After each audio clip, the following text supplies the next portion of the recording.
Maka saya yakin kalau kita datang ini semata-mata ikhlas dan memang kita siapkan hati kita untuk mendekarkan kita maulid daripada orang yang sangat dimuliakan oleh Allah Subhanahu wa taala, insya Allah saya yakin ada sesuatu nanti yang nempel di dalam hati kita, ya.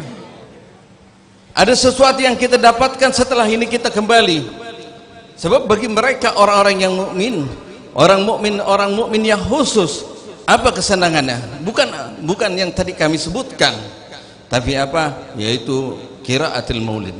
Jika disebutkan baginda sallallahu alaihi wasallam, timbulnya tarwihan, ada kesenangan, ada kebahagiaan. Dengan demikian, maka hendaklah kita banyak dan sering datang hadir majelis seperti ini dengan harapan nanti kita akan memperoleh itu semuanya. Juga karena saya juga pada Isya sampai sekarang karena hanya nunggu Sayyidina Al-Habib Naufal Al-Idrus. Sekarang beliau sudah duduk tenang, sudah nyaman dan sudah sampai. Alhamdulillah dalam keadaan sehat walafiat. Beliau akan menyampaikan tausiahnya lebih luas dan lebih gamblang lagi sehingga kita benar-benar mengenal keperdian yang maha agung dari hamba yang paling mulia baginda sallallahu alaihi wasallam. Saya ucapkan terima kasih dan terima kasih, mohon maaf saya. Wabillahi taufiq wal hidayah. Assalamualaikum warahmatullahi wabarakatuh.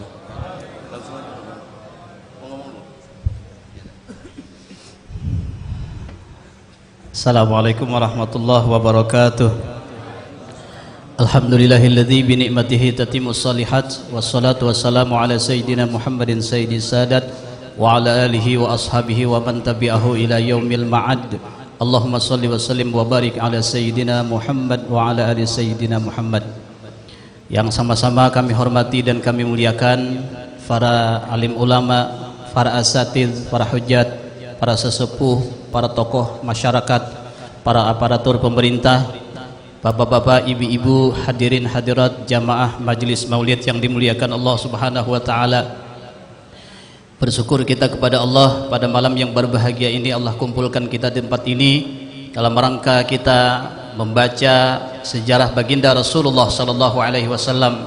Kita bersalawat dan salam, mudah-mudahan salawat dan salam kita Allah sampaikan kepada junjungan kita Nabi besar Muhammad sallallahu alaihi wasallam, kepada keluarganya, para sahabatnya dan kita selaku umatnya yang senantiasa mengharapkan syafaat beliau di yaumil qiyamah. Amin ya rabbal alamin.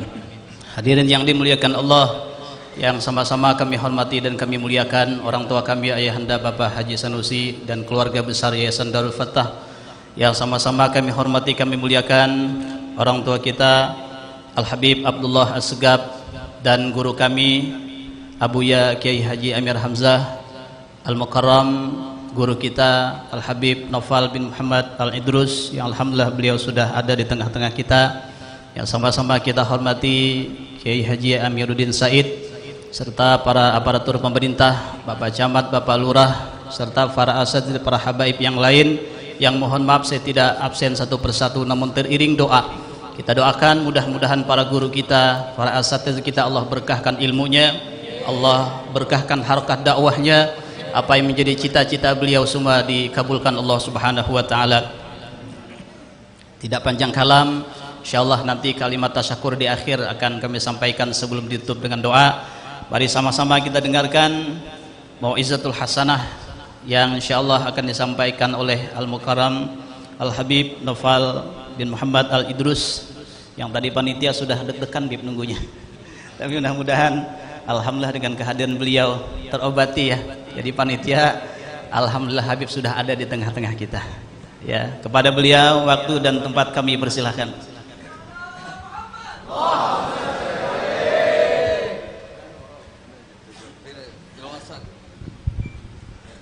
Cek tes. Ekonya tolong dihabiskan tanpa eko. Yang di sini nggak usah pakai eko. Cek 1 2. Cakep. Volumenya kurangi, masih ada storen sedikit. Cek. Bismillah. Ekonya, reverbnya habiskan total tanpa efek. Ini suara ceramah sama suara maulid beda. Tes 1 2. Volumenya naikkan dikit. Habibnya rewel. Cek 1 2. Naikkan dikit lagi. Tes 1 2. Kebanyakan. Cek. Bismillah. Terima kasih. Jazakumullah khairan. Bismillahirrahmanirrahim. Alhamdulillahi rabbil alamin. Allahumma salli wa sallim ala sayyidina Muhammadin miftahi babi rahmatillah adada ma fi ilmillah salatan wa salaman daimaini bidawami mulkillah wa ala alihi wa sahbihi. Allahumma salli ala sayyidina Muhammadin salatan taftahu biha lana futuhal arifin wa tufaqihuna biha fid din wa ala alihi wa sahbihi. Allahumma salli ala sayyidina Muhammadin ghina'i fakri wa hayati ruhi wa sururi qalbi wa najati fid dunya wal akhirah. Assalamualaikum warahmatullahi wabarakatuh.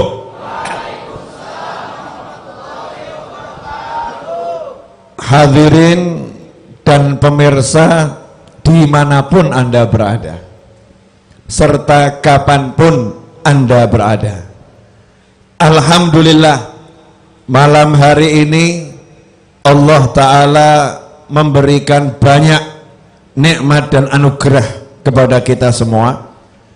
Dan nikmat yang terbesar adalah kita masih dan semoga selalu dalam keadaan iman dan Islam. Amin. Ini nikmat yang paling mahal. Nikmat yang paling mahal. Punya mobil, nikmat. Punya rumah, nikmat. Punya emas 10 kilo, nikmat. Punya intan berlian, nikmat.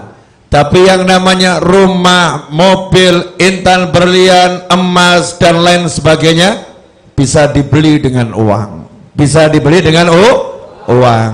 Tapi 2 kalimat syahadat yang Anda miliki, yang saya miliki, yang kita miliki tidak bisa dibeli dengan dunia dan segala isinya. Kalau ada orang sekarang datang dan mengatakan ambil ini uang 2 juta triliun keluar dari agamanya Allah Ta'ala, maka kita akan berkata, bawa uangmu dan silakan angkat kaki dari sini.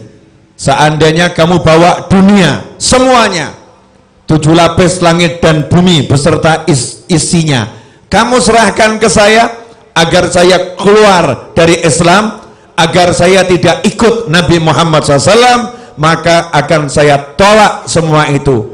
Apalagi hanya 2 juta triliun. Artinya apa? Anda orang yang kaya raya, Anda orang yang sangat kaya, hanya saja kita sering mengecilkan kekayaan kita, sering menganggap tidak punya apa-apa. Padahal nikmatul Islam a'la ni'mah. Nikmat punya Islam itu nikmat yang paling tinggi. Kalau udah seperti itu, saya mau nanya, berarti Anda ini kaya atau enggak kaya? Kita sugih atau enggak sugih? Kalau begitu mengapa mesti bersedih gara-gara enggak punya duit? Masa ada orang kaya sedih enggak punya duit? Aneh. Anehnya luar biasa. Karena itu syukuri dulu. Alhamdulillah. Alhamdulillah kaya. Bahagia dulu. Walaupun nggak punya duit, bahagia. Ya, walaupun nggak punya duit, bahagia. Walaupun rumahnya ngontrak, tapi imannya nggak ngontrak. Rumahnya ngontrak, imannya nggak ngontrak. Duitnya hilang, imannya nggak hilang. Akhir zaman ini ada orang-orang yang menjual imannya demi duit. Naudzubillah min dzalik. Orang-orang yang menjual Allahnya demi harta. Na'udzubillah min dzalik. Maka biarkan mereka-mereka yang mengejar dunia, biarkan mereka-mereka mencari pangkat dunia, maka sibuklah Anda, sibuklah kita mencari pangkat di sisi Allah Subhanahu wa ta'ala. Kalau mereka ingin jadi raja-raja dunia, kita pengen jadi raja-raja akhirat. Kita pengen jadi raja-raja di surganya Allah Subhanahu wa ta'ala. Biarlah orang-orang yang rendah mengejar yang rendah, kita jadi orang mulia yang mengejar kemuliaan. Dunia dan segala isinya dalam pandangan Allah ta'ala hina, rendah. Makanya yang percaya sama Allah dikasih, yang gak percaya sama Allah juga dikasih. Betul tak betul? Betul tak betul? Sekarang saya mau nanya, kita percaya Nabi atau yang lain? Percaya Rasulullah atau yang lain? Sallu ala Nabi, Allahumma salli wa sallim alaih. Percaya Nabi Muhammad sallallahu alaihi wasallam atau pakar akhir zaman? Nabi Muhammad sallallahu alaihi wasallam, Rasulmu, kekasihmu, nabimu, panutanmu, pujaanmu, hatimu telah mengatakan sesungguhnya dunia dan segala isinya la ta'adilu, tidak menyamai sebelah sayapnya nyamuk di sisi Allah Subhanahu wa ta'ala. Remeh, gak ada artinya. Makanya jangan heran dengan orang-orang yang cari harta, jangan gumunan, jangan merasa pengen lihat orang-orang yang bergelimang kekayaan, bergelimang pangkat, mengejar semua itu.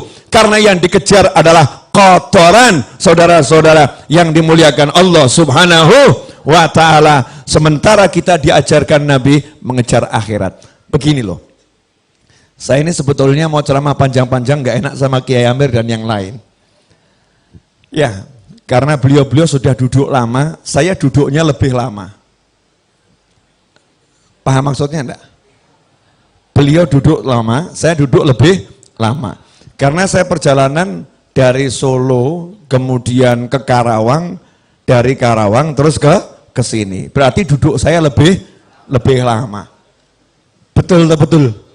Betul tak betul? Ya, tapi tetap saya nggak enak. Ini alasan biar ceramahnya nggak usah panjang-panjang. Ya, biar ceramahnya nggak usah panjang-panjang. Yang penting barokah. Begini kawan-kawan. Alhamdulillah tadi saya sudah bisa mengecoh panitia dan membuat jantungnya berdegup cukup kencang. Sampai last minute Habibnya nggak kelihatan. Tiba-tiba nongol langsung di depan. Karena saya lewat jalan yang nggak diperkirakan oleh panitia. Ya, saya masuk dari lorong ke lorong, muncul di situ. Jadi tim pengamanan gagal mengamankan. Ya, karena mengamankan daerah-daerah yang diperhitungkan gitu ya. Tapi yang tidak diperhitungkan tidak diamankan. Kalau bersama Habib Novel suka muncul dari arah yang tidak terduga. Ya, dari arah yang tidak terduga. Boleh lanjut? Terima kasih panitia, jazakumullah khairan, teman-teman yang nunggu di depan. Memang saya lebih suka menghilang. Makanya nanti kalau selesai pengajian jangan cari saya akan menghilang. Jam saya baru loh. Ya, baru. Udah lihat belum? Smartwatch Huawei GT2.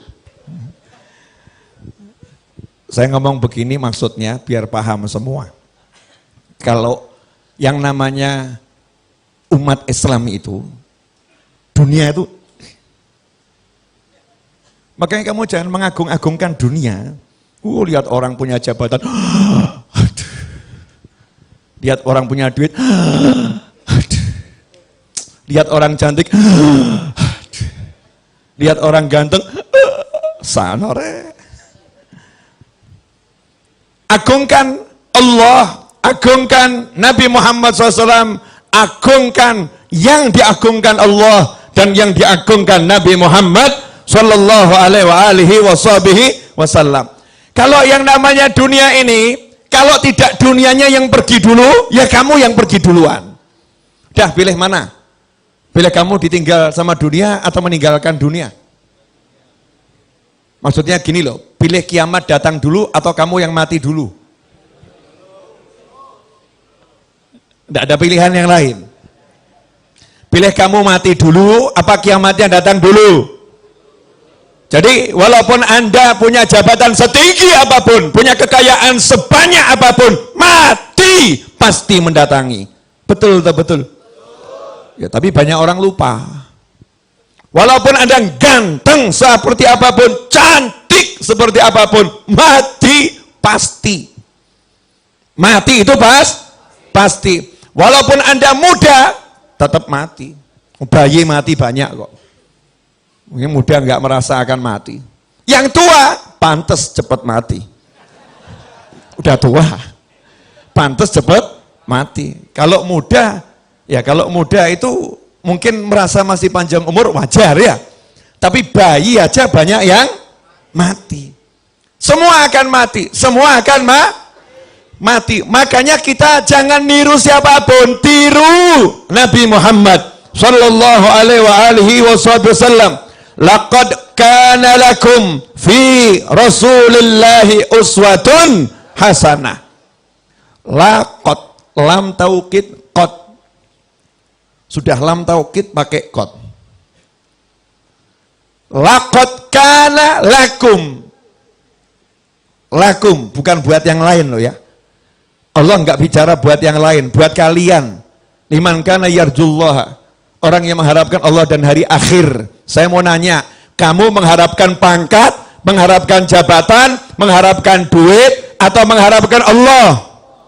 Kalau kamu mengharapkan pangkat, jabatan, duit, pulang. Gak usah ikut pengajian malam hari ini. Kenapa? Gak cocok sama temanya. Gak cocok sama temanya. Pulang saja. Daripada nanti tidak sesuai dengan isinya. Sebab ini yang diajak bicara sama Allah. Saya nggak ngomong, saya yang mau ceramah loh ya. Ayat ini yang bicara. Allah ngajak bicara. Laqad kana lakum. Siapa lakum? Liman kana yarjullah. Buat orang-orang yang mengharapkan Allah dan hari akhir. Makanya kalau hidupmu, hidup saya, hidup kita, yang diharapkan duit. Hidupnya pasti susah. Dan akan terus susah. Tapi kalau hidupnya yang dicari Allah, pasti hidupnya akan sukses. Hanya saja sukses kita menurut Nabi, bukan menurut pakar yang ada di mana-mana. Jelas? Ini yakin mau cari akhirat? Siap melarat? Udah melarat? Udah banyak hutang? Loh, saya itu hutang nggak dikit, mungkin di antara semua ini yang paling banyak hutangnya saya. Hutang saya di atas 5M. Di atas 5M, tapi wajah bahagia. Aset nggak punya, pekerjaan tetap ya nggak jelas, penghasilan ya wallahu a'lam. Ya, hutang di atas 5M, wajah tampak bahagia. Lah kamu baru hutang 200.000 aja pusing. Hutang 1 juta pusing. Hutang 10 juta pusing. Tuhanmu siapa? Yakin? Siapa Tuhannya? Siapa nabinya? Muhammad sallallahu alaihi wasallam. Kalau udah Tuhannya Allah, Rasulnya Muhammad SAW, luruskan dulu arahnya kemana. Saya kesini dibimbing GPS. Betul? Share location. Saya nurut sama GPS. GPS itu makhluknya nggak kelihatan. Betul ya? Syekh Layuro ini. Guru yang nggak ketoan. GPS. Betul kan? Nggak kelihatan, mana GPS-nya? Bahkan oleh GPS kita dikasih suara, suruh milih laki atau perempuan. Betul? Mau pakai bahasa Arab atau bahasa Indonesia atau bahasa Inggris yang bimbing nanti. Syekhnya mau pakai bahasa apa? Suruh milih. Nanti GPS yang arahkan 500 meter lagi belok ke kiri. Kita sudah siap-siap belok kiri. Padahal masih 500 meter lagi. Kecepatan tadinya tinggi, langsung dikurangi. Percaya sama GPS. 100 meter lagi belok kanan, nurut. Ada dua pertigaan, ada pertigaan, ambil yang sebelah kanan, nurut sama siapa? GPS. Sama GPS. Betul atau betul? Ini kan semua pengguna GPS kan? Wah, anak zaman now. Modelnya share location. Sherlock. Lah kita ini punya pembimbing bukan GPS. Laqad kana lakum fi Rasulillahi uswatun hasanah. Sama Nabi udah di Sherlock al-jannah wa ma fiha. Surga dan segala isinya, lokasinya jelas, udah di-share lokasinya oleh Nabi Muhammad SAW. Tinggal kita ikut Nabi Muhammad SAW sampai surganya Allah Ta'ala. Mohon maaf, ini kadang orang nge-share GPS, orangnya belum sampai lokasi itu. Cuman copy paste. Betul? Copy paste. Bahkan mungkin cuman comot. Comot dari yang sudah ada. Tapi kalau Nabi Muhammad SAW share lokasi jannah, Rasulnya udah ke jannah. Share tentang Allah, Rasulnya udah ketemu Allah. Kapan itu? Isra dan Mi'raj. Udah ketemu Allah, udah ke surga, balik ke bumi, share lokasi. Qul in kuntum tuhibbunallaha fattabi'uni yuhibbukumullah wa yaghfir lakum dzunubakum. Katakanlah, kalau kalian mencintai Allah, fattabi'uni. Terjemahannya fattabi'uni itu apa toh? Ittiba itu apa? Ngikuti. Jadi kemana diikuti? Itu namanya ittiba. Setapak demi setapak diikuti. Ke kanan ikut ke kanan, ke kiri ikut ke kiri. Nah, kenapa saya ngomong seperti ini? Karena arah kita sebagai anak muda generasi muslim, arah kita sebagai orang tua generasi muslim, arah kita sebagai orang tua generasi muslim, arah kita sebagai anak terhadap orang tua generasi muslim, arahnya banyak yang gak sesuai dengan petunjuk Nabi Muhammad SAW. Yang diikuti petunjuk yang lain. Maka jadinya hidupnya berantakan, susah, gak karu-karuan. Malam hari ini insya Allah 30 menit kita akan tuntaskan bersama-sama. 30 menit dari sekarang. Cek jam. 22.50. Berarti 10 menit lagi 23. Berarti 23, 20 selesai. Setuju? Loh, kamu setuju nggak setuju? Saya setuju. Saya yang pegang mic di sini. Mic. Hadirin pemirsa dimanapun Anda berada. Jadi begini. Kalau sudah kita ini asyhadu an la ilaha illallah wa asyhadu anna Muhammadar Rasulullah SAW, maka kita nggak akan noleh yang lain. Mau ada orang bisa ke Mars, ke Jupiter, ke planet Pluto, Neptunus, terserah. Mau ada orang bisa terbang, ada orang bisa masuk ke dalam bumi, nggak ngurus. Kalau ada orang bisa menghilang nembus tembok, nggak ngaruh.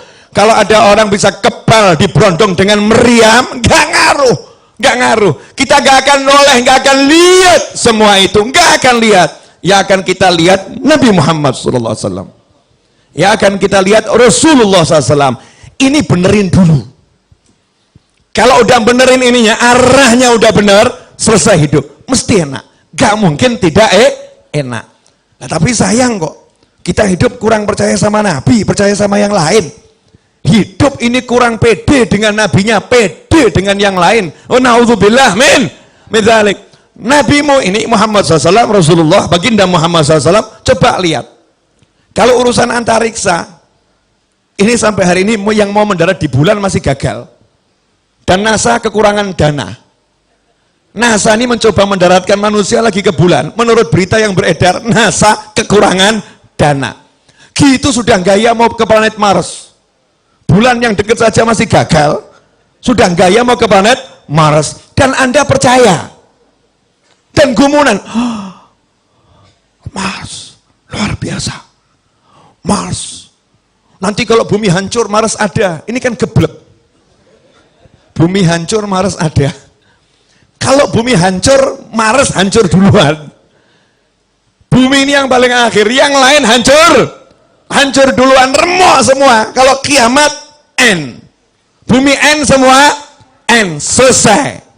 Makanya kamu nggak usah ngurus yang lain, karena Nabi muda sampai 7 lapis langit nembus, 7 lapis langit sampai ujungnya jagat raya, dan kemudian ketemu Allah Subhanahu wa Ta'ala. Tapi akidahmu dibenerin, jangan bilang Allah ada di sana, ngawur. Allah bukan ada di Sidratul Muntaha, tapi itu tempat bagi Nabi untuk bertemu Allah Subhanahu wa Ta'ala. Sebagaimana Nabi Musa dikasih bukit Tursina untuk bercakap-cakap dengan Allah Subhanahu wa Ta'ala, sebagaimana kita dikasih Ka'bah untuk menghadap pada Allah Subhanahu wa Ta'ala, sebagaimana kita di kampung-kampung dikasih masjid, dikatakan rumahnya Allah buat kita ketemu Allah Subhanahu wa Ta'ala. Bukan di situ Allahnya, karena Allah tidak bertempat pada suatu pun, dan tidak ada suatu yang menempati Allah Subhanahu wa Ta'ala. Maha suci Allah dari dilingkupi oleh makhluknya. Na'udzubillah min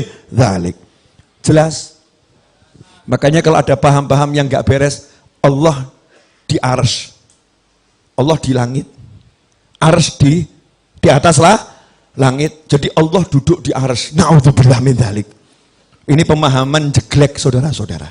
Hati, bukan ahlus sunnah wal jamaah. Sampai di sini jelas? Sabar. Ini baru prolog tingkat awal, tapi nanti saya mau langsung loncat kepada akhir. Karena kalau harus giring ngalor, ngidul, ngetan, ngulon sampai subuh nanti ini. Ya sampai subuh. Kalau yang muda saya yakin kuat, yang tua jauh lebih kuat. Saya yang nggak kuat. Saya yang nggak kuat.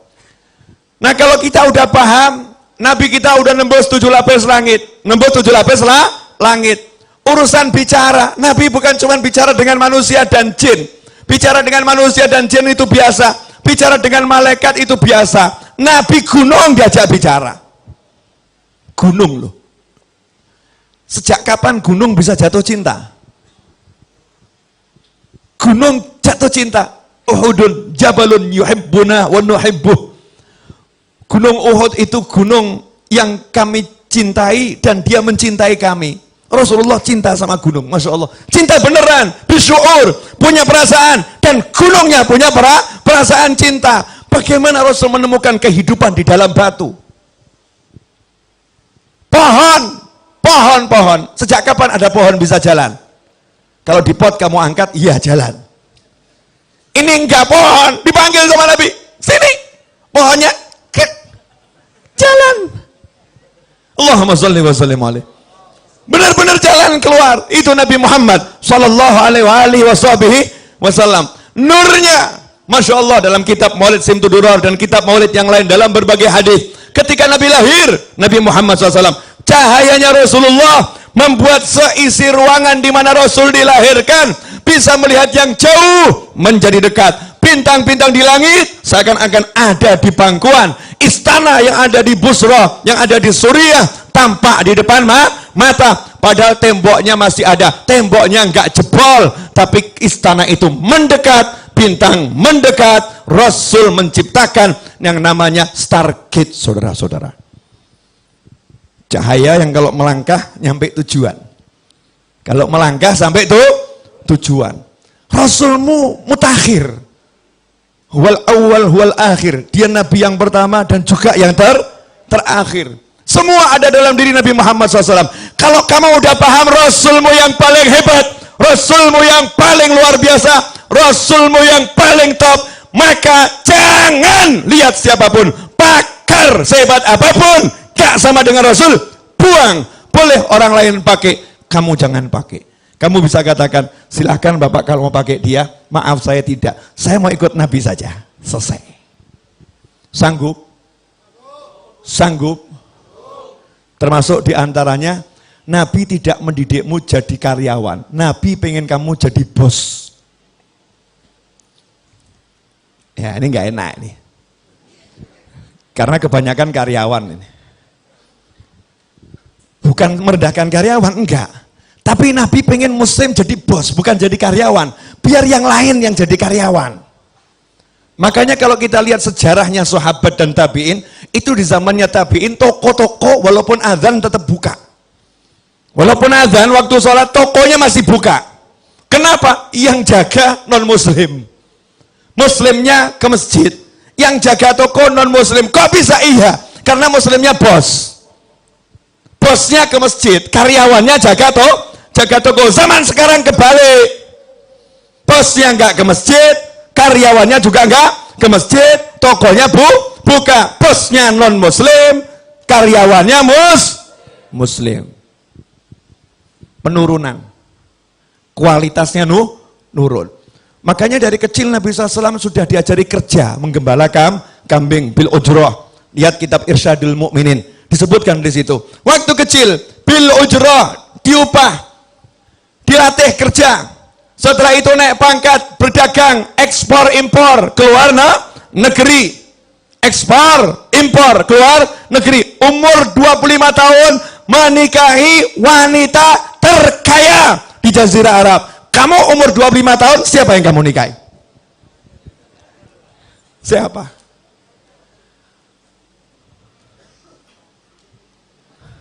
Belum ada. Bahkan sering ditolak. Ya wajar ditolak, nggak punya apa-apa kok. Nggak punya apa-apa. Rasulullah SAW dilamar. Lah kenapa? Ganteng, pinter, soleh, fulus. Ganteng, pinter, soleh, duit banyak. Siapa yang tidak mau? Bu, ya. Ibu jawab itu. Kalau ada laki-laki ganteng, pinter, soleh, duitnya banyak, ngelamar anak ibu, dikasih atau ditolak? Lemparkan. Bukan cuma dikasih, lemparkan. Ambil anakku. Nabi SAW mengajarkan umur 25 tahun sudah sukses menikahi wanita terkaya, dan beliau punya kekayaan yang luar biasa. Makanya setelah itu Nabi Muhammad SAW ya hidupnya banyak merenung. Dunia udah turah-turah. Sisa-sisa banyak, makanya dibagi-bagi, nggak penting. Duit nggak manfaat, ngapain? Ambil, nggak penting. Udah menemukan tingkat kepuasan yang luar biasa, yaitu apa? Tidak membutuhkan dunia. Ambil semua itu. Saya ngomong begini cuma mau ngasih tahu, Rasulmu itu luar biasa. Jangan nyontoh yang lain. Ikhwani rahimakumullah. Oke, masih ada 20 menit. 10 menit yang ini saya akan mulai masuk ke topiknya. Tadi belum loh. Belum. Itu tadi baru ngasih tahu kalau nabimu luar biasa. Nah, Allah bilang, nabimu yang luar biasa ini, itu sudah yang paling top buat kamu jadikan contoh, ya beliau. Bukan yang lain. Sekarang saya mau nanya, pengen sukses atau gagal? Pengen sukses atau gagal? Jawab dengan jujur. Tolok ukur barometer kesuksesan menurutmu apa? Sampai di sini pasti puyeng semua orang. Ya kalau duitnya banyak, Beb, sukses. Ya kalau suaminya ganteng, Beb, sukses. Kalau istrinya cantik, sukses. Kalau anaknya banyak, sukses. Kalau dia bisa jadi presiden, sukses. Dia bisa jadi jenderal, sukses. Buat yang namanya polisi, buat yang namanya TNI, bisa jadi jenderal, sukses. Buat namanya pejabat, jadi presiden, sukses. Sukses itu pokoknya punya yang lebih dari orang lain dalam materi sukses. Masya Allah. Sa'ano. Pemahaman gagal. Ini pemahaman kufar.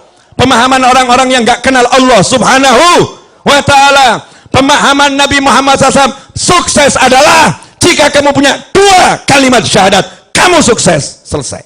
Saya nanya, punya 2 kalimat syahadat enggak? Punya. Berarti kamu sukses enggak? Sukses. Yang enggak punya 2 kalimat syahadat, menurut Allah, menurut Nabi Muhammad SAW, gagal.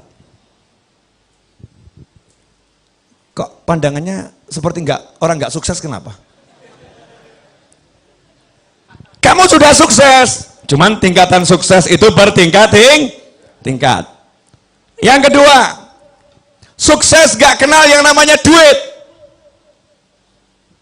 Nah kalau sukses diukur duit, Sayyidatuna Khadijah radhiyallahu ta'ala yang dapat salam langsung dari Allah Subhanahu wa ta'ala, ketika meninggal gak punya duit. Bahkan 3 tahun makannya rumput, 3 tahun makannya rumput, duitnya habis, akhir umurnya miskin semiskin-miskinnya. Sayyidatuna Khadijah radhiyallahu ta'ala, wanita yang paling mulia di sisi Allah Subhanahu wa ta'ala. Sukses ukurannya bukan duit, tapi sukses adalah kenal Allah. Kenal Allah. Kamu kaya, kenal Allah, sukses.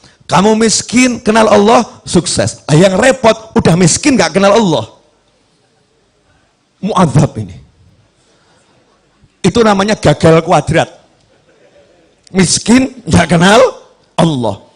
Kaya, kenal Allah, sukses double. Udah kaya, kenal Allah Subhanahu wa ta'ala. Intinya kalau orang sukses adalah orang yang kenal Allah Subhanahu wa ta'ala.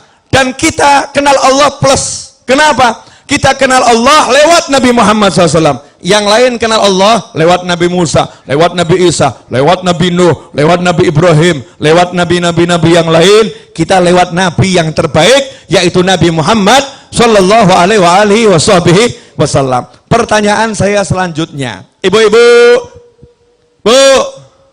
Jadi ibu kalau punya suami, suaminya miskin, tapi rajin baca maulid, sukses atau gagal, bu? Gagal. Tuh.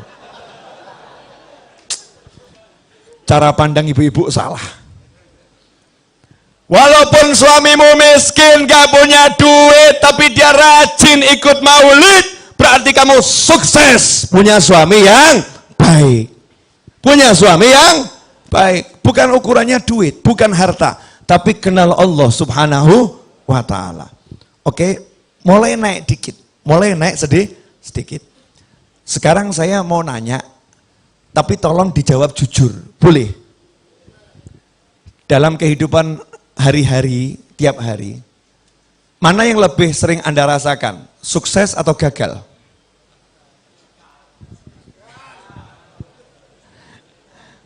Gagal! Langsung ukurannya duit lagi, betul kan ya? Betul kan? Jadi yang kamu jadikan tolak ukur itu bukan Rasulullah. Yang kamu jadikan tolak ukur itu gak jelas ini. Bukan ajarannya Allah, bukan ajarannya Rasulullah, bukan ajarannya Anbiya wal Mursalin, ajarannya setan. Tolak ukur adalah duit, harta, pangkat, jabatan, kekayaan. Na'udzubillah min dzalik. Seharusnya tadi kalian menjawab, alhamdulillah Beb tiap hari sukses. Sholat 5 waktu, malam Jumat maulid, satu hari sholawat 50.000 kali. Masya Allah. Ya kan cuman Allahumma sholli ala sayyidina Muhammadin 50.000 kali gitu kan ya. Oh ini namanya pokil bahasa Jawanya ya. Curang ini ya curang, tapi niatnya kuat, kuat, semangatnya tinggi. Saya alhamdulillah tiap hari itu ibadah, walaupun gak punya duit, sukses. Mana yang jawab seperti itu? Tadi langsung kepalanya mengatakan gagal. Gara-gara apa? Hutang gak kebayar, duit gak punya, betul? Terus ya susah gak berhenti, musibah silih berganti, berganti. Yang dirasakan seperti itu, seperti itu. Tapi punya 2 kalimat syahadat tadi yang nilainya nggak terukur, nggak kerasa. Punya sehat yang nilainya nggak terukur, nggak terasa. Kenapa? Hatinya nggak kenal Allah. Kalau hatinya kenal Allah, walaupun nggak punya kertas, nggak punya angka, nggak punya duit, dia akan berkata, mata saya ini mau dibeli berapa? Nggak saya kasihkan. Mahal ini. Orang yang matanya sakit, dia akan rela mengeluarkan duit berapapun agar matanya bisa melihat kalau dia punya duit. Orang yang kakinya sakit gak bisa jalan, kalau dia punya harta sebanyak apapun, dia akan habiskan hartanya agar bisa jalan. Orang yang kenal Allah melihat dirinya full ni'mah. Makanya gak ada kata kecuali bahagia. Alhamdulillah. Jelas? Nah, malam hari ini satu topik saja, gak usah banyak. 10 menit lagi selesai. Tepatnya 12, sekian menit. Tepatnya 12, sekian menit. Saya mau kasih jurus mahal ini. Resep sukses dunia akhirat. Jurusnya namanya numpang solawat. Numpang solawat. Tapi sebelum itu semua, saya mau ngambil satu tema yang sebetulnya tema itu mau saya ceramahkan besok hari Jumat di Majelis Ar-Raudhah Solo. Dan tema ini juga semuanya. Cuman kok kelihatannya malam hari ini diceramahkan lebih bagus. Nanti besok apa? Wallahu a'lam. Ya. Masih ingat di zaman Nabi Muhammad SAW datang Badui di tengah-tengah ceramah? Ingat? Badui itu istilah untuk orang Arab yang tinggal di dusun. Tidak cocok kalau diterjemahkan dalam bahasa Indonesia orang dusun, salah. Karena orang desa di Indonesia itu ahli agama. Pesantren itu mayoritas adanya di desa, bukan di kota. Kenapa? Tanah mahal di kota. Ya, yang punya pesantren di kota ya Amir Hamzah. Ya, tanah mahal di kota ini.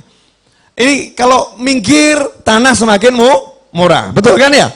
Makanya kebanyakan pesantren itu di pinggiran. Ya, di pinggiran. Biar apa? Satu, biar bangunannya luas, ya, dan masyarakat desa itu memang biasanya hidupnya sudah pas. Ke sawah, waktu banyak luang, ya, kemudian belajar di pesantren. Nikmat hidupnya orang desa itu. Makanya orang-orang pinter banyak di desa. Kalau di kota orang awam agama. Mungkin berdasi, tapi ngaji gak iso. Banyak enggak yang begitu? Mungkin berdasi, tapi ngaji gak bisa. Mungkin pakai sepatu mengkilat, tapi ditanya yang membatalkan wudhu apa, gak paham. Orang desa mungkin naik kebu, naiknya di atas gerbong. Tapi Masya Allah, dia paham cara nutup aurat dan dia paham cara pipis yang betul. Di kota, kelihatannya mobilnya bagus, minggir di pinggir jalan, itu buang hajat kecilnya di tembok dan di pohon. Masya Allah. Habib kok tahu? Saya sopir, sering melihat di perjalanan.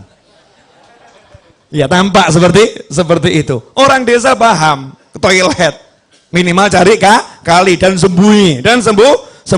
Paham aturan menutup aurat, orang desa. Nah, Badui kalau zaman sekarang jangan diterjemahkan orang desa, diterjemahkan orang yang kurang paham agama alias awam dalam ilmu agamanya Allah Subhanahu wa ta'ala. Datang ini orang awam, Nabi lagi ceramah, namanya juga orang awam, orangnya polos, teriak. Yang namanya orang Badui itu orang awam tadi banyak dimaafkan sama Nabi, hukum-hukum tidak berlaku langsung. Kenapa? Belum paham. Jadi kalau kedatangan orang Badui, sahabat senang. Kenapa senang? Karena biasanya tingkahnya aneh-aneh, Nabi senang, terus muncul jawaban Nabi yang di luar dugaan. Termasuk ini, ya Rasulullah, kapan kiamat? Nabi lagi ceramah diteriakin coba. Misalnya Kiai Amir lagi ceramah, ada yang teriak, ya Amir, kapan kiamat? Pengajian bubar itu. Satu ini bisa merusak majelis. Kapan kiamat? Nabi nggak jawab, tetap ceramah, dan di situ hebat, sahabat nggak ada yang noleh, ka'anna ala rusuhim toir, seakan-akan di atas kepala sahabat ada burung. Lihat Rasulullah nggak noleh, walaupun ada yang teriak. Kita baru ada tamu yang datang, satu majelis noleh semua. Ustadznya ditinggalkan, pandangannya bergeser kepada yang lain. Beda adab kita dengan para sahabat, luar biasa para sahabat. Selesai Nabi ceramah, Rasul nanya, Manisail, siapa yang nanya kiamat tadi? Cek ya, cek hadisnya. Itu Badui orang awam tadi nanya kapan kiamat? Pertanyaannya jelas, kapan kiamat? Sahabat dengar kapan kiamat? Rasul dengar kapan kiamat? Sampai hari ini Nabi Muhammad SAW tidak pernah menjawab kepada Badui itu kapan kiamat. Pertanyaannya nggak pernah dijawab. Di sini pelajaran. Kalau yang nanya itu orang awam, jangan semua pertanyaannya kamu jawab. Tidak menjawab itu bagian daripada sebuah jawaban. Makanya kalau kamu awam datang tempatnya kiai, pertanyaanmu gaya-gaya, yai, kira-kira malaikat di langit pertama jumlahnya berapa? Ini kalau kiainya jawab, Habibnya jawab, sama-sama stres itu.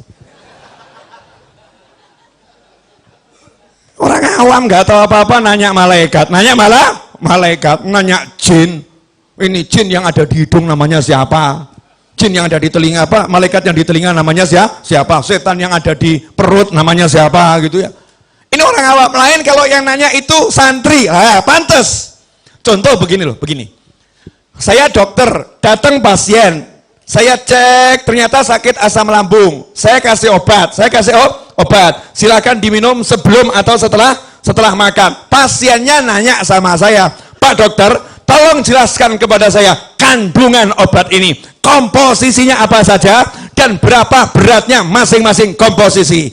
Kira-kira saya jawab atau saya diamkan? Tergantung.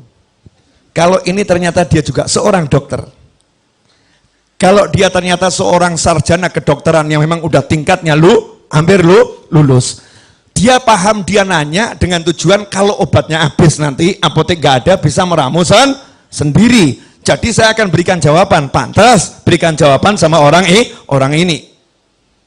Nah, tapi kalau orang awam, SMA aja nggak lulus, SMP nggak lulus, nyantri nggak pernah, awam, nggak tahu ilmu kedokteran, ngeyel minta komposisi. Kemudian kita tidak mau menjawab, enggak Pak, minum aja udah, minum aja. Oh nggak bisa, saya pasien, saya berhak tahu. Insya Allah saya akan ambilkan surat satu, kemudian saya serahkan beliau. Bapak silahkan pergi ke dokter yang lain, ini alamatnya, ini rujukan dari saya. Insya Allah Bapak sembuh. Ternyata penyakit Bapak lebih kronis dari asam lambung. Ternyata Pak rujukannya dokter jiwa. Stres ini. Ini orang stres. Makanya Habib sama Kiai sama guru Ahlus Sunnah wal Jamaah seringkali tidak menjelaskan dalil-dalil berbagai amalan Ahlus Sunnah wal Jamaah kepada masyarakat karena masyarakatnya tidak layak diberi jawaban, bukan ahlinya. Jangan dibilang Habibnya nggak paham dalil, Kiainya nggak paham dalil, ustadznya bodoh. Karena ustadznya paham cara niru Nabi Muhammad SAW. Tahu kapan harus jawab, tahu kapan harus diam. Dalam kasus yang lain, datang seorang pria pakai baju serba putih, Arba'in Nawawiyah, coba kita cek di situ, ada nyamar sebagai seorang pria, ternyata malaikat Jibril. Rasul menginformasikan kepada Khalifah Umar bin Khattab radhiyallahu ta'ala anhu, setelah 3 hari dari pertemuan tersebut, Rasul nanya, tahu enggak kamu siapa yang datang waktu itu? Allah wa Rasul alam, itu adalah malaikat Jibril. Gak langsung dikasih tahu, nunggu 3 hari baru dikasih tahu. Nah ketika yang nanya malaikat Jibril, mal Islam, mal iman, mal ihsan, apa itu Islam, apa itu iman, apa itu ihsan, selesai dijawab detail, lagi-lagi malaikat Jibril nanya, mata sa'ah, kapan kiamat? Pertanyaannya sama, kapan kiamat? Tapi penanyanya berbeda, yang nanya berbeda, yang satu orang awam, yang satu orang alim. Yang satu orang awam cari ilmu, yang satu orang alim cari ilmu. Orang awam, jangan kamu berikan jawaban yang itu tidak dibutuhkan. Berikan jawaban yang lebih dibutuhkan. Orang alim, kalau nanya berarti betul-betul butuh. Jawaban Nabi kepada malaikat Jibril alaihissalam itu indah. Cuman banyak orang tidak mempelajari keindahannya.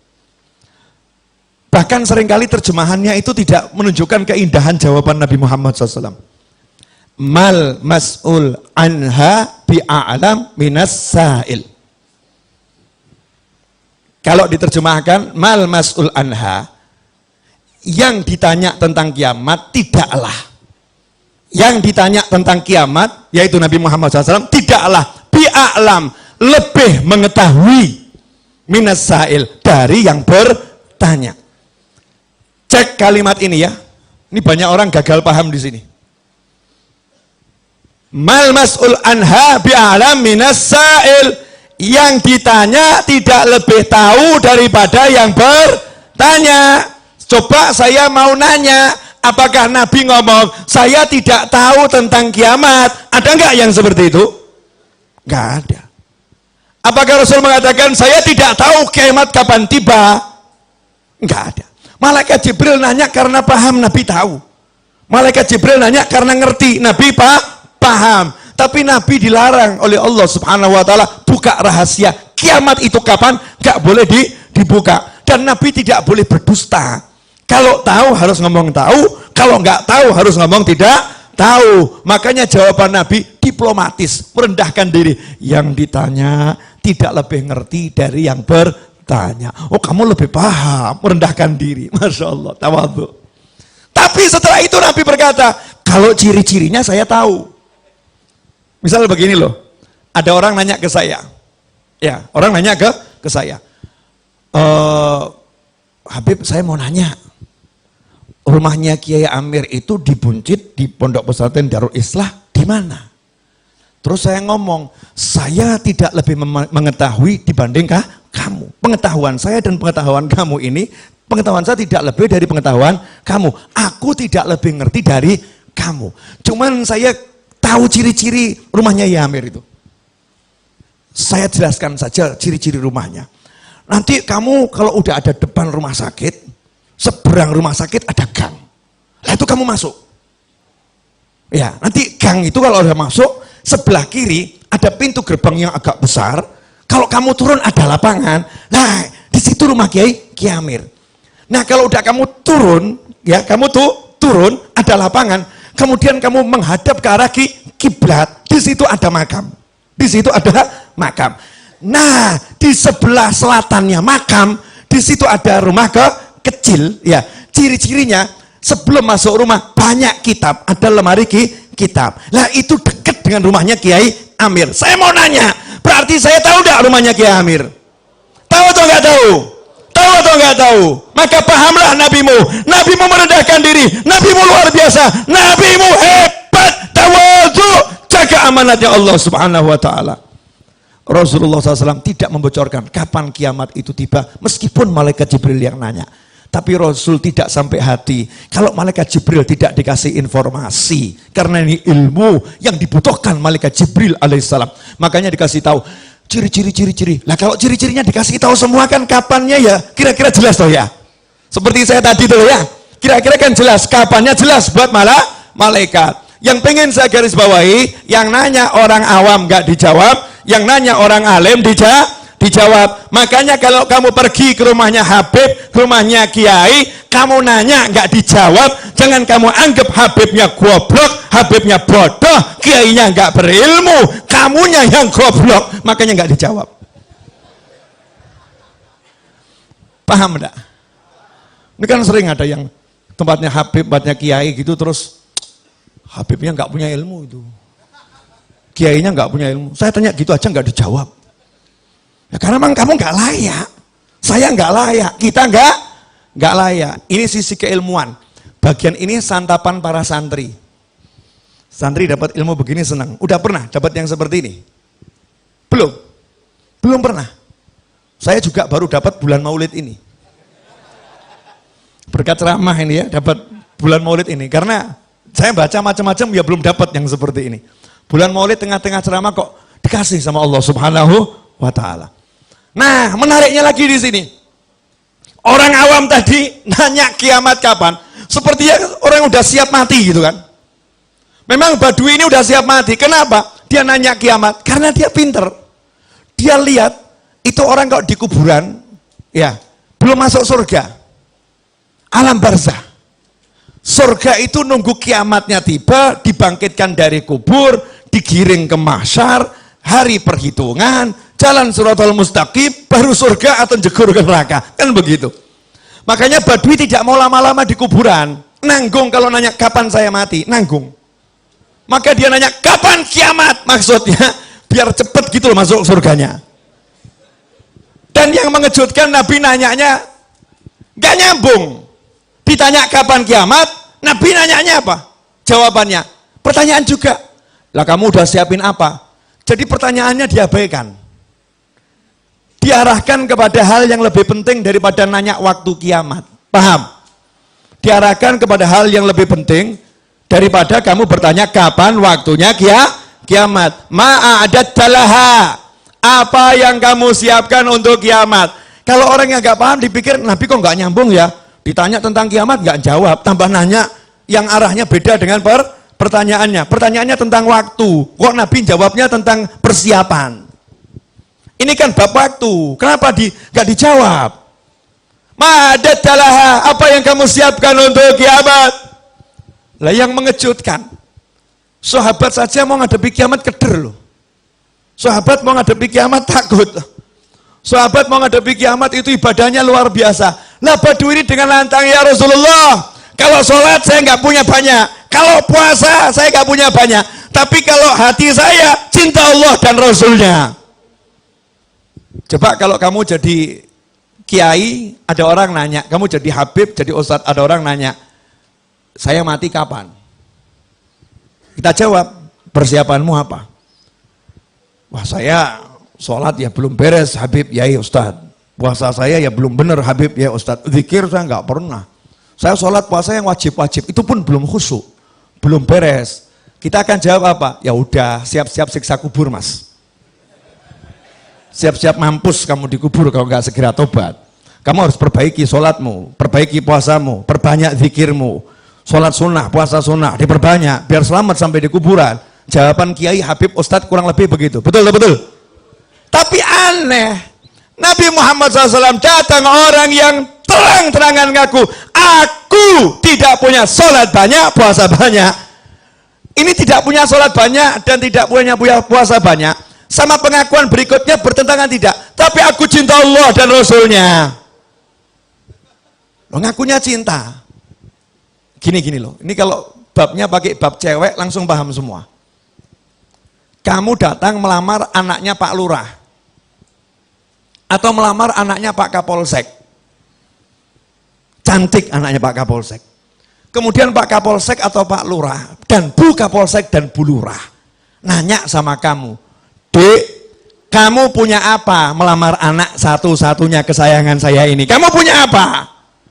Anda menjawab, maaf Bapak Ibu, jujur saya rumah numpang orang tua saya dan orang tua saya ngontrak. Orang tua saya ngontrak. Motor itu saya pinjem kakak saya kredit belum selesai. Sekolah saya juga belum selesai, nggak lulus nih. Sekolah nggak lulus. Duit kalau nggak dikasih kakak saya nggak megang duit. Tapi kalau bab cinta, demi Allah saya cinta sama anak bapak dan ibu. Kira-kira jawabannya apa? Mulia. Go home, back home, pulang. Udah, jangan datang ke sini sebelum kamu berubah. Kalau cuma bawa cinta, nggak usah ngelamar anak saya. Ini jawaban normal loh. Betul kan ya? Normal. Tapi jawaban Nabi nggak normal. Nggak normal. Jawaban Nabi aneh. Kebalikannya. Anta ma'a man ahbabta. Come here, anakku. Kamu sudah mencintai anakku, silahkan nikahin anakku. Modal cinta cukup. Masya Allah. Modal cinta cukup. Ini umatnya datang mengaku gak punya amal, tapi punya cinta, ngaku punya cinta. Nabi tidak mengatakan, kalau kamu cinta harusnya sholatnya banyak, kalau kamu cinta harusnya puasanya sunnah banyak, kalau kamu cinta harusnya zikirnya banyak, kalau kamu cinta harusnya amalnya banyak. Rasul gak berkata begitu. Justru Rasul bersabda, anta ma'aman ahbabta. Kamu bersama yang kamu cintai. Ajib atau enggak ajib ini?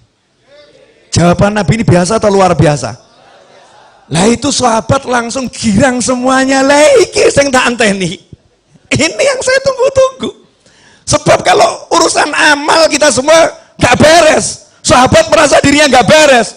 Gak bisa masuk surga bareng Nabi. Kalau masuk surga kelasnya beda. Buat apa masuk surga kalau gak ada Nabi Muhammad SAW? Tapi begitu dengar anta ma'aman ahbabta, Sayyiduna Anas bin Malik, pembantu Nabi 10 tahun. Pembantu Nabi 10 tahun. Itu mengatakan, aku cinta Allah, aku cinta Rasulullah, aku cinta Abu Bakar, aku cinta Umar, dan dengan cinta kepada mereka semua, aku berharap dikumpulkan bersama mereka. Gak lagi pamer amal.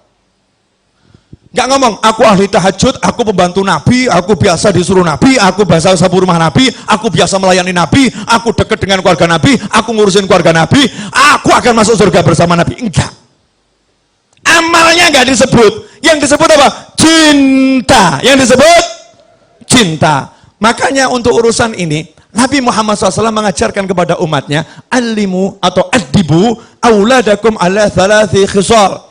Didiklah anak-anak kalian 3 hal. Yang pertama cinta Nabi, yang kedua cinta keluarga Nabi, yang ketiga baru amal qiraatul Quran. 2 yang pertama mahabbah, cinta. Baca Quran ditaruh urutan ketiga, qiraatul Quran. Kenapa? Nah kalau orang itu baca Quran nggak punya cinta, menakutkan. Jadinya nggak beres. Pemahamannya Al-Qurannya akan menyimpang. Kalau hatinya nggak punya cinta Allah, nggak punya cinta Rasulullah, nggak punya cinta keluarga Nabi Muhammad Sallallahu Alaihi Wasallam. Sampai di sini jelas? Udah lewat. Pelanggaran ini. Dilanjutkan atau udah cukup? Yakin? Dikit lagi boleh ya? Biar tuntas. Jadi bab pertama bab cinta. Saya bersaksi Anda semua orang yang mencintai Allah dan Nabi Muhammad SAW. Kok Habib berani bersaksi seperti itu? Udah saya buktikan tadi di depan. Dibayar 2 juta triliun untuk melepaskan agamanya, nggak mau. Lebih pilih agamanya daripada duit, betul kan? Jadi misal begini loh, ada seorang istri ditempelengi sama suaminya, pelak, tiap hari. Itu sampai adik atau kakak iparnya ngomong, udah kamu pisah saja sama adik saya, sama kakak saya. Pisah, aku nih cinta sama kamu. Jangan sampai kamu hancur oleh adikku atau kakakku yang gak beres ini. Nanti tak carikan sepupuku yang lain, sepupuku. Orangnya baik, orangnya ganteng, orang yang soleh. Gak seperti adik atau kakakku ini. Terus perempuan tadi jawab, biarlah aku dipukulin, biarlah aku disakitin. Tapi aku tetap mencintainya. Aku tak ingin berpisah dengannya. Cinta atau gak cinta ini? Cinta, betul? Lah kamu saya tawari 2 juta triliun kok, tetap pilih syahadat kok. 2 juta triliun loh. Pilih syahadat. Kalau nggak cinta ya nggak mungkin. You love your Prophet Muhammad SAW. Kamu cinta Nabimu Muhammad SAW. Kamu cinta Allahmu. Sadari itu. Bangga. Katakan pada Allah. Katakan pada Rasulullah. Meskipun aku bejat. Meskipun aku belum bagus sholat. Meskipun ibadahku amburadul. Ya Rasulullah. Ana uhibbak jam. Aku sangat mencintaimu. Allahumma sholli wa sallim alaihi. Nabi akan jawab. Nah itu namanya cinta harus diutarakan. Aku mencinta Allah dan Rasulnya. Cinta harus diungkapkan. Lah ngomong. Loh kamu gak pernah bilang jatuh cinta sama Nabi, sama cewek aja yang diomongkan. Dek, I love you. Dek, I love you. Dek, I love you. Sama Nabi gak diungkapkan. Makanya ulama membuat syair ungkapan cinta. Jadi burdah, jadi barzanji, jadi simtud duror. Itu semua ungkapan cinta. Lah kalau ada orang yang bilang, ngapain baca barzanji? Ngapain baca burdah? Ngapain baca simtud duror? Ngapain itu muji-muji Nabi? Gak benar, gak dicontohkan Nabi. Kesian, gak pernah belajar hadis tentang badui yang datang menghadap Nabi Muhammad SAW. Aku cinta Allah dan Rasulnya. Lah kita bilang, aku cinta Allah dan Rasulnya. Cinta dijabarkan. Cinta memang cuma 5 huruf dalam bahasa Indonesia, 4 huruf dalam bahasa Inggris. Ya, hub dalam bahasa Arab. Tetapi kalau dijabarkan apa itu cinta? Jadinya ya burdah, jadinya ya barzanji, jadinya simtud duror, jadinya syair-syair yang tadi dinyanyikan bareng-bareng itu. Itu namanya cinta. Lanjut dikit boleh? Sebetulnya yang pengen berhenti saya loh. Saya tuh menunggu jawaban, nggak boleh gitu kok, nggak ada yang jawab ya. Yang sedikit membela hak saya untuk berhenti. Nah subhanallah, orang yang datang membawa cinta nggak pernah ditolak sama Nabi. Orang datang bawa cinta nggak pernah ditolak sama Nabi Muhammad SAW. Cintanya nggak pernah dinafikan, nggak pernah diabaikan, nggak pernah diignore, diterima. Salah satu cara biar kita itu bisa cintanya kuat adalah dengan sholawat. Nah ini judulnya sekarang kan numpang sholawat, numpang sukses lewat sholawat. Singkat, pendek, 3 menit selesai. Tapi nanti pulang langsung praktek. Yang pengen beli mobil, kabul. Pengen beli rumah, kabul. Yang mau ngelamar anak Pak Kapolsek, kabul. Yang mau ngelamar anak presiden, kabul. Ngelamar atau? Ngelamar, kabul. Perkara ditolak, wallahu alam. Ngelamar ya. Tapi udah berani ngelamar gitu kan, kabul. Yang mau punya hajat A sampai Z, kabul. Yakin. Kalau jurus ini Anda pakai. Hati-hati. Akhir zaman ini ada yang menghembuskan ajaran yang mengatakan jangan cari akhirat dengan dunia, dan jangan cari dunia dengan akhirat. Kamu nggak boleh pakai sholawat untuk urusan dunia. Kamu nggak boleh pakai wirid untuk urusan dunia. Kamu nggak boleh pakai yang namanya zikir untuk urusan dunia. Lihat itu, Rasul bersabda, siapa yang hijrahnya kepada dunia, dia hanya akan dapatkan dunia dan wanita yang dia nikahi. Hijrah saja, kalau nggak untuk Allah, nggak dapat apa-apa. Masya Allah, ini pemahaman sesat dan menyesatkan. Banyak dihembuskan lewat pesan WhatsApp dan mungkin juga beberapa keterangan. Alhamdulillah saya tidak mendengarkan. Halo, kok lihat saya nggak enak, kenapa nih? Jadi ada orang sekarang ini suruh baca sholawat nariyah takut, suruh baca munjiah takut. Kamu mau beli mobil baca nariyah, ngomong, Habib, apa nggak musyrik? Apa nggak cinta dunia itu, Habib? Masa sholawat buat beli mobil? Sholawat kan buat dapat syafaat. Sholawat kan buat dapat syafaat, bukan buat dapat mobil. Masya Allah, koplak ini. Ini gagal paham tingkat tinggi. Gagal paham tingkat tinggi. Sholawat itu jangan kamu batasi dengan satu kata syafaat.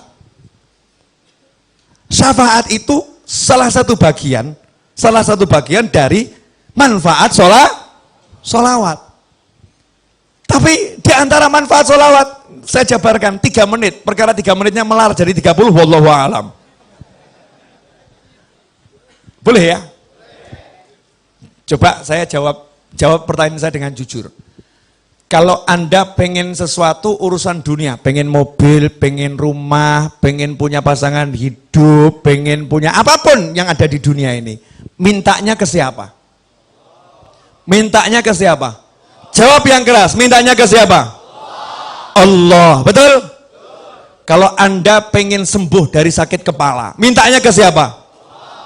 Kalau ada orang pengen sembuh dari sakit kepala, mintanya ke obat. Itu musyrik atau enggak musyrik? Musyrik. Kalau ada orang mau beli mobil, mintanya ke duit. Duit, aku mau beli mobil. Musyrik atau enggak musyrik? Musyrik. Ada orang mau sukses, mintanya dengan perencanaannya. Musyrik atau mukmin? Musyrik. Semua harus berawal dari Allah Subhanahu wa ta'ala. Sakit kepala, ada obat, pengen sembuh. Allahumma sembuhkan sakit kepala saya, ambil obatnya. Tahu ini sarana, diminum dengan minta kekuatan dari Allah. Bismillahirrahmanirrahim. Betul? Kalau mau beli mobil, minta sama Allah, ya Allah beri saya mobil. Ambil duitnya, berangkat ke toko, beli mobil. Tapi mintanya pada Allah Subhanahu wa ta'ala. Betul atau betul? Pertanyaan selanjutnya. Kamu mau beli mobil, tapi duitnya nggak cukup. Maju atau mundur?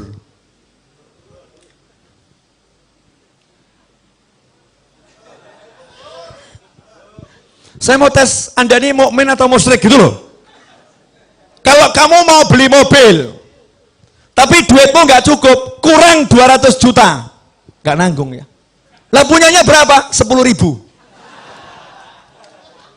Punya 10.000, mau beli mobil harga 200 juta, 10.000. Kurang 200 juta, maju atau mundur? Mintanya ke siapa? Mintanya ke?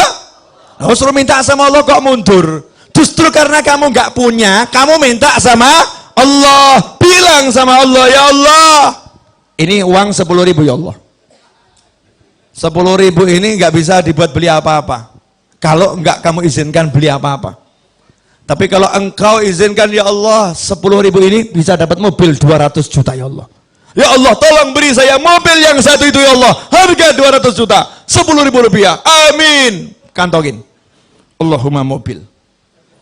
Terus keluar. Jalan ke showroom. Istrinya bilang apa? Stres atau normal? Stres. Betul kan? Karena istri yang ngukur, uang 10.000 mau beli mobil. Betul kan ya? Allahnya dibuang. Ini loh akidah yang semerawut. Akidah yang semerawut. Nanti saya akan jelaskan dari Al-Quran, hadis Nabi, kehidupan para ulama, kehidupan sahabat, kehidupan orang yang normal. Kita ini yang nggak normal. Kita yang sakit. Yang sakit nih kita. Boleh saya jelaskan? Nah, jadi kalau minta ke siapa? Allah. Minta tolong sama siapa? Allah. Betul? Kalau minta sama Allah dengan muji-muji Allah, ya Arhamar Rahimin, ya Allah, ya Mun'im, ya Sami', ya Qadir, ya Jabbar, ya Qahar, Asmaul Husna dibaca semua. Muji-muji Allah. Terus minta, kabul enggak? Nanti dulu. Kamu minta ke Allah dengan semua pujian yang dibaca oleh malaikat muqarrabin dan dibaca anbiya wal mursalin dan yang belum diturunkan ke muka bumi. Kalau tidak kamu awali sholawat, tidak kamu tutup dengan sholawat, ditolak oleh Allah subhanahu wa ta'ala. Paham tidak? Yakin paham? Paham tidak? Jadi kalau awalnya nggak ada sholawat, akhirnya nggak ada sholawat, diterima atau ditolak? Orang mau nikah, ngurus surat nikah. Ya, pergi ke kantor urusan agama, bawa dirinya, bawa calonnya, bawa semua perlengkapan, nggak bawa KTP, jadi nggak suratnya? Enggak. Bawa uang 200 miliar, beli tanah, mau buat perjanjian jual beli, KTP nggak punya, kepake nggak duitnya? Enggak, KTP penuhi dulu, baru nanti dilanjutkan tahap berikutnya. Betul atau betul? Kamu puji-puji Allah, Allahnya bilang, kalau kamu nggak bawa nabiku, minggato. Silahkan pergi. Dan itu dibuktikan dalam sholat. Sholat dari awal sampai akhir Allah semua. Bahkan Al-Quran, Al-Fatihah, Ummul Kitab. Habis itu kamu baca 30 juz. Giliran at-tahiyat, kamu udah puji-puji Allah, at-tahiyatul mubarakatul sholawatut thayyibatulillah, kamu syahadat. Tapi kamu nggak mau sholawat, kamu nggak mau sholawat sama Nabi di tahiyat akhir. Apa kata Allah? Selesai, batal sholatmu, tidak aku terima. Masya Allah.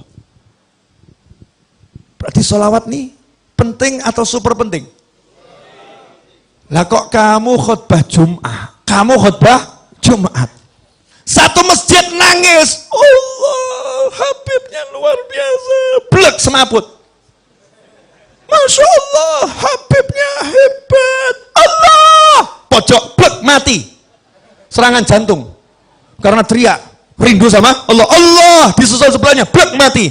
Hari itu dalam khutbah Jumat, 50 korban nyawa melayang. Karena rindu sama Allah. Cuman sayang, khotibnya lupa, gak baca sholawat di dalam khutbahnya. Pertanyaan saya, khutbahnya sah atau batal? Sah atau batal? Sholatnya jadinya sah atau batal? Batal. Yang batal khotibnya atau semuanya? Semuanya. Gara-gara ngapain? Melupakan sholawat. Kalau kamu lupakan nabiku, aku tak butuh dirimu. Allahumma sholli wa sallim alaihi. Sholawat. Makanya Habib, kiai, guru, pinter, cerdas. Santri-santri, murid-muridnya diajarin, kalau mau minta sama Allah, sholawatin dulu. Betul kan? Sholawatin dulu. Anak Pak Camat, sholawatin bapaknya. Allahumma sholli ala Sayyidina Muhammad. Allahumma sholli ala Sayyidina Muhammad. Bapaknya ajak maulid, diundang, buat maulid di rumah, bapaknya diundang, Pak Camat diundang. Gak paham Pak Camat nih, kalau anaknya lagi dibidik nih. Nawaitunya, Allahumma berkat maulid. Allahumma sholli. Terakhir selesai, makanya doa maulid manapun, berjanji, burda, simtuduror, tiba, doa itu babnya akhir pasti, nggak di awal. Setelah sholawat baru apa? Doa, betul? Jadi kalau hajatmu pengen kabul, kamu pengen duit, kamu pengen rumah, mintanya ke siapa? Ke Allah. Pakainya apa? Sholawat. Gak pakai sholawat, ditolak sama Allah. Makanya kalau ada orang mengatakan, jangan gunakan sholawat untuk mobil, jangan gunakan sholawat untuk motor, jangan gunakan sholawat untuk hajat dunia, maka jawablah, lantas suruh pakai apa? Kalau nggak pakai minta sama Allah, suruh pakai duit, suruh pakai kerja, suruh pakai usaha, suruh mengandalkan ikhtiarnya, melupakan Tuhannya. Ajaran siapa ini? Ini bukan ajaran Nabi Muhammad SAW. Makanya orang yang nggak punya duit kalau udah kenal Allah, kenal Rasulullah, nggak ada yang pesimis, optimis. Nggak punya duit, pengen beli mobil, jalan di kampung lenggak-lenggok. Ditanya, kemana? Showroom. Ngapain? Beli mobil. Duitnya ada? Belum. Nah terus proses sholawat. Tahap awal, sholawatin dulu. Sholawatin. Dianggap orang stres. Ini yang normal ini. Yang anggap stres itu yang stres. Bener, gak paham. Nanti akan saya jelaskan. Serius. Yang kedua, dalil tidak terbantahkan. Dan ini yang punya Habib dan Kiai serta murid-murid dan kawannya. Yang lain nggak punya. Cari cek itu, cari di Google nanti. Kalau nggak percaya, di Google kalimat ini pakai bahasa Arab. Ya, satu-satunya amal yang tidak ditolak sama Allah hanyalah sholawat. Yang lain nanti dulu cek, recheck, tolak, terima, tolak, terima. Kalau sholawat langsung diterima. Meskipun kamu riak, meskipun kamu ujub, tetap diterima. Itu yang namanya sholawat. Habib, Yai, masa bisa sholawat mengalahkan sholat? Nah ini pemikiran gak beres ini. Jadi kalau sholawat bisa mengalahkan sholat, seakan-akan ini sholawat sesuatu yang salah. Nah, sholat itu ibadah, sholat itu ibadah. Kalau ada ibadah yang pahalanya memang secara khusus bisa lebih besar dari ibadah yang lain kan ya luar biasa. Dan yang namanya sholat itu bagiannya adalah sholawat. Paham? Jadi kalau nggak ada sholawat tidak ada sholat. Ini harus dipahami. Sabar. Pelan-pelan. Step by step. Biar tidak gagal paham ya. Ayatnya, Innallaha wa malaikatahu yusalluna 'alan nabi ya ayyuhalladzina amanu sallu 'alaihi wa sallimu taslima. Allahumma shalli wa sallim wa barik alaihi. Setiap mau mulai maulid dibaca enggak ini? Dibaca kan? Ayat ini dibaca. Coba diterjemahkan. Inna, sesungguhnya, innallaha, Allah bersolawat kepada Nabi, wa malaikatahu, dan malaikat-malaikat Allah bersolawat kepada Nabi. Hai orang-orang yang beriman. Siapa yang manggil? Allah. Allah manggil siapa? Alladzina amanu. Siapa yang beriman? Anda beriman, saya beriman, kita beriman. Kita dipanggil oleh Allah subhanahu wa ta'ala. Ya ayyuhalladzina amanu sallu alaihi wa sallimu taslima. Allahumma salli wa sallim alaihi. Hei orang-orang beriman, kalian semua tanpa terkecuali sholawat dan salam kepada Nabi yang banyak dan yang baik. Betul? Ayat ini turun kepada sahabat. Sahabat orang yang paling paham bahasa Arab. Sahabat orang yang paling paham bahasa Arab. Makanya jangan belajar Al-Quran dari terjemahan. Gak pernah sampai nanti. Belajar Al-Quran dari ulama. Gak bisa dari terjemahan. Subhanallah. Nanya sama Nabi sahabat, amma salam qad arafna. Kalau salam kami udah tahu ya Rasulullah caranya. Assalamualaikum. Tahu salam. Wa kaifa nusalli alaik. Tapi kalau salam kaifa. Mas sholah sama kaifa sholah itu beda. Kalau mas sholah, apa itu sholawat? Bentuknya apa? Bentuk. Bentuk. Tapi kalau kaifa itu bagaimana caranya bersolawat. Paham? Sahabat tidak pernah mempertanyakan bacaan solawat. Yang ditanyakan sahabat caranya bersolawat. Antara cara sama bacaan itu dua hal yang jauh berbeda. Sahabat nanya, kaifa nusalli alaik? Jawaban Nabi apa? Qulu, caranya kamu cukup mengucapkan Allahumma sholli ala Sayyidina Muhammadin wa ala ali Sayyidina Muhammad. Allahumma sholli wa sallim alaihi. Bukan bentuknya. Kalau bentuknya macam-macam. Ada sholawat Ibrahimiyah, ya. Ada sholawat yang untuk keluarga Rasulullah. ada sholawatnya sahabat, ya, ada sholawatnya tabi'in, ada sholawat Nabi yang diajarkan ulama di dalam mimpi, macam-macam. Ada sholawat yang dikarang oleh para ulama, bentuknya bebas, bebas. Caranya ini yang benar. Apa caranya? Ucapkanlah Allahumma sholli. Ya Allah, tolong kamu bersolawat. Solawat itu artinya doa. Makanya ketika sahabat diperintahkan bersolawat dalam Al-Quran, sahabat bingung. Doakan Nabi, ucapkan salam untuk Nabi, doakan Nabi. Maka sahabat nanya sama Nabi, cara doakan Nabi gimana? Karena Nabi udah dapat semuanya, gimana mendoakan? Maka sama Nabi diajarin, kamu bilang saja sama Allah, ya Allah, tolong kamu yang doakan Nabi. Allahumma sholli. Ya Allah, tolong kamu yang bersolawat sama Nabi. Ya Allah, tolong kamu yang bersolawat kepada keluarga Nabi Muhammad SAW.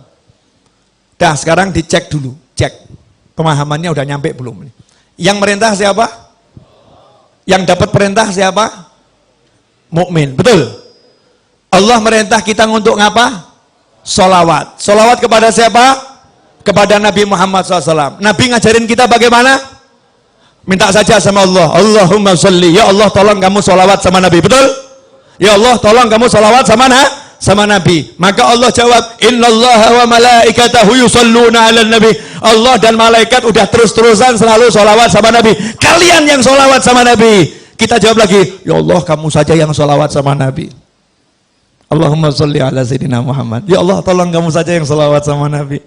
Allahnya jawab, innallaha wa malaikatahu yusholluna 'alan nabi. Ya ayyuhalladzina amanu shallu 'alaihi wa sallimu taslima. Kita diajari Nabi, kembalikan ke Allah, kembalikan ke Allah. Ya Allah, tolong kamu saja yang salawat ke Nabi. Allahnya bilang, aku udah salawat sama Nabi dan terus salawat sama Nabi. Malaikatku salawat sama Nabi terus. Giliran kalian salawat sama Nabi. Kita jawab, Allahumma, ya Allah, tolong kamu yang salawat sama Nabi. Pertanyaan saya, sejak kapan kamu pernah bersolawat? Pernah enggak kita bersolawat? Gak pernah. Yang ada itu kita meminta agar Allah bersolawat kepada Nabi. Pertanyaan saya, lah kalau kita minta sama Allah untuk solawat, terus yang solawat siapa? Allah. Yang solawat Allah. Akankah Allah menolak Allah? Akankah Allah menolak Allah? Tentu tidak. Itu yang pertama. Yang kedua, kita minta kepada Allah untuk kita atau untuk Nabi? Allahumma sholli ala sayyidina Muhammad. Ya Allah, tolong kamu bersolawat pada Nabi Muhammad. Berarti kita minta kepada Allah untuk siapa? Untuk Nabi. Lah kalau ada orang minta buat Nabi, kira-kira sama Allah diterima atau ditolak? Dan mintanya kepada Allah, ya Allah, tolong kamu, saya minta kepada kamu sesuatu untuk Nabiku, untuk kekasihmu. Tolong ya Allah. Kira-kira sama Allah dikasih atau nggak dikasih? Dikabulkan atau nggak dikabulkan? Kenapa? Untuk kekasih Allah semua diberikan oleh Allah. Makanya kamu riak, kamu ujub kalau minta untuk Nabi Muhammad SAW, pasti diterima oleh Allah Subhanahu wa taala. Jelas? Nah, bagian asiknya di sini. Akhiron. Bab duit. Ini sebetulnya rahasia para wali. Nggak boleh di-share seharusnya. Cuman malam hari ini dan bulan ini bagusnya di-share. Karena di Indonesia lagi banyak orang pusing. Harus dikasih ilmunya biar nggak pusing semua. Biar pusingnya terarah. Pusingnya terarah. Begini loh. Masih ingat cerita Nabi Muhammad SAW ketika menceritakan dahulu di zaman Nabi-Nabi terdahulu ada 3 orang yang berteduh di dalam sebuah gua, kemudian ada batu yang jatuh dari atas menutup mulut gua. Ingat kisah itu? Kemudian mereka berusaha mendorong batu yang besar itu, mendorong batu yang besar, mendorong batu yang besar. Ternyata batunya tidak bergerak, betul? Jangan dilanjutkan dulu ceritanya. Batu besar didorong, nggak bergerak. Seharusnya ini urusannya dorong atau traktor? Traktor, betul ya? Urusan batu ini kan urusan traktor, paham? Kamu mau beli mobil, duit gak cukup, uang gak cukup. Seharusnya urusannya apa nih? Ngutang ya? Minta tolong sama orang, ditambahi duitnya, betul? Tapi ngutang siapa yang mau ngasih? nggak ada yang mau ngasih. Ini dorong nggak bisa, siapa yang mau nolong? Wong terkunci di dalam, nggak bisa. Maka minta tolong kepada Allah Subhanahu wa ta'ala. Nabi mengajarkan mereka 3 orang yang minta tolong ini masing-masing berkata, ya Allah, saya pernah punya amal yang begini. Kalau amal itu kamu terima, ya Allah, tolong geser batu ini. Betul? Maka bergeser batu sedikit. Yang kedua ngomong yang sama, bergeser batu sedikit. Yang ketiga ngomong yang sama, bergeser batu sedikit. Akhirnya cukup untuk lewat 1 orang. 1 demi 1 keluar. Artinya batu yang menutup tergeser. Hajat terkabul. Karena ketiga-tiganya bertawassul dengan amal yang diterima oleh Allah Subhanahu wa ta'ala. Itu untuk nabi-nabi terdahulu. Untuk kamu, Rasulmu udah ajarin. Jangan yang nabi terdahulu. Nabi Muhammad SAW. Ada satu amalan yang tidak mungkin ditolak. Apa namanya tadi? Sholawat. Makanya pinternya Habib sama Kiai. Sengaja saya terus sebut Habib sama Kiai. Habib sama Kiai. Biar Indonesia paham ilmunya Habib dan ilmunya Kiai. Ilmunya Habib dan ilmunya guru. Mereka orang-orang yang luar biasa. Meskipun penampilannya biasa-biasa saja. Meskipun penampilannya mungkin baju takwa nggak jelas. Mungkin sandal aja warnanya beda. Ya, sandal warnanya beda, nyantai. Mungkin kalau dilihat orang ini orang nggak jelas, tapi ilmunya luar biasa. Rumahnya mungkin reot. Coba perhatikan.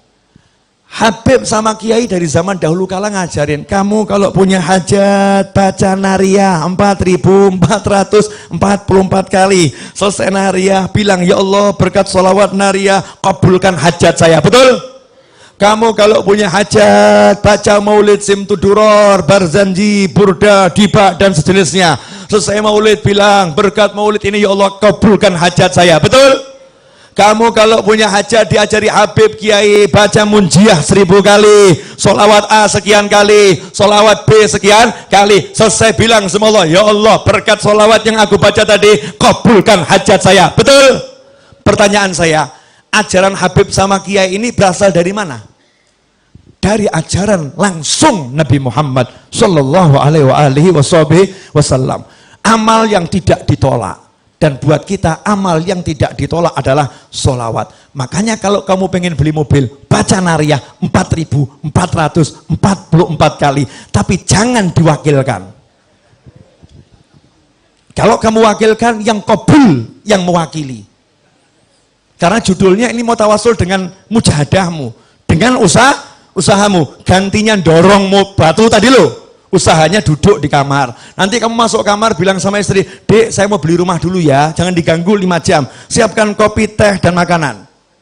Kunci kamarnya jangan diganggu. Kholwat 5 jam. Nariyah, munjiah. Anaknya ditanya sama ibunya, nanya sama ibu, ibu ayah mana? Beli mobil. Di mana? Di kamar. Masya Allah. Keluar dari kamar ya, ayahnya ada tamu, terus anaknya cerita, ayah tadi beli mobil. Oh iya benar, di mana? Di kamar. Masya Allah. Tamunya nanya, iya betul, iya. Gimana caranya? Nariyah 4.444 kali. Hasilnya sebentar lagi saya harus keluar dulu.